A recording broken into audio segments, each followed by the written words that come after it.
Hola, no te quiero hacer perder mucho el tiempo, así que voy directa al grano. Si quieres escuchar el audiolibro completo, echa un vistazo al enlace en la descripción. Podrás disfrutar de una prueba totalmente gratuita que te dará acceso a un amplio catálogo de audiolibros. Pero espera, que hay más. Por si todavía tienes dudas, a continuación te dejo con un pequeño fragmento del audiolibro. Disfrútalo. Personajes, una mujer joven y soltera de muy buena familia, delante de un grupo de hombres y mujeres, en una reunión de buena sociedad, suelta lo siguiente. Desde luego, vivir en casa de mi tío me puso en contacto con un círculo de almirantes. Vi unos cuantos, Rears y Vice, pero les ruego que no piensen que hago juego de palabras. Por supuesto, dice que no es un juego de palabras precisamente para que nos demos cuenta, por si alguien no lo había hecho, de que sí es un juego de palabras. Rear Admiral y Vice Admiral son dos rangos de la Armada, contraalmirante y vicealmirante, pero también significan trasero y vicio.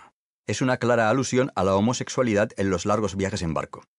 Y eso lo podía escribir una señorita en 1814, cuando el país estaba en guerra con Napoleón y sus marinos eran héroes, poniéndolo en boca de un personaje femenino, y se podía imprimir y nadie lo censuraba y no provocaba controversia. ¿Cuántos tweets provocaría esto en la actualidad? Por cierto, Austin tuvo dos hermanos en la Marina, ambos llegaron a almirantes. El título de este libro iba a ser El niño en la literatura inglesa del siglo XIX.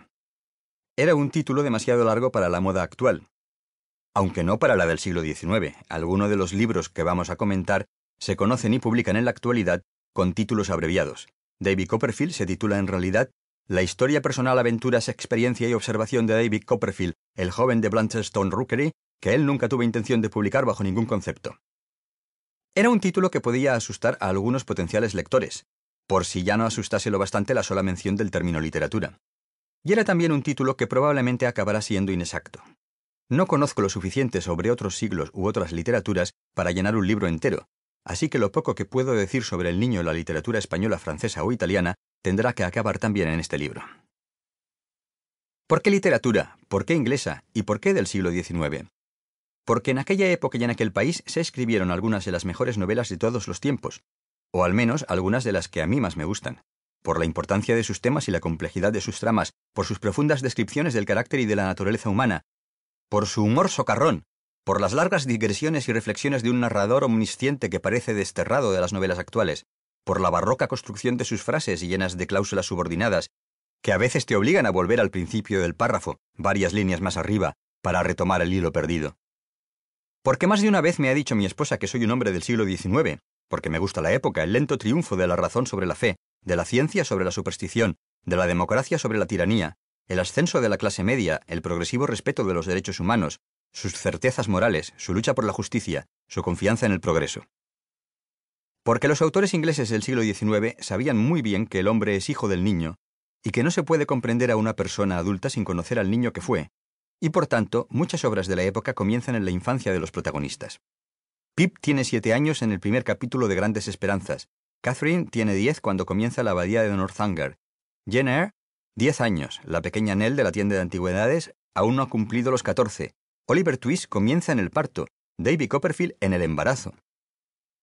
Porque los grandes escritores muestran a menudo una comprensión del alma humana superior a la de muchos psicólogos, y veremos cómo se adelantaron en más de un siglo a algunos de los conceptos de la psicología actual. Porque aunque no tuvieran móvil ni automóvil, nuestros tatarabuelos eran seres humanos, como nosotros, y compartían nuestras pasiones y nuestros temores, y tenían niños, como los nuestros, y los querían como nosotros, o no los querían, como también pasa a veces en nuestros días, y los educaban, y algunas cosas que hoy nos presentan como novedades ya fueron probadas y criticadas hace siglos, y algunas cosas que hoy nos quieren prohibir como aberraciones eran, hace siglos, lo más normal del mundo. Porque la cultura consiste en la transmisión de los conocimientos de las generaciones pasadas, y cuando esa transmisión falla, nos queda la incultura. Porque no somos ni más listos ni más nobles que quienes nos precedieron, y si a veces vemos un poco más lejos, es solo porque estamos subidos sobre los hombros de gigantes. Y la funesta costumbre de no leer nos obliga a bajarnos de esos hombros y a arrastrarnos pesadamente sobre el cieno. Enanos sobre los hombros de gigantes. La expresión se encuentra en una carta de Isaac Newton, pero Juan de Salisbury la atribuye en un libro de 1159 a su maestro Bernardo de Chartres. Ambos, el maestro francés y el alumno inglés, escribían en latín. Europa existía. Porque muchas de las dudas que asaltan a los padres de hoy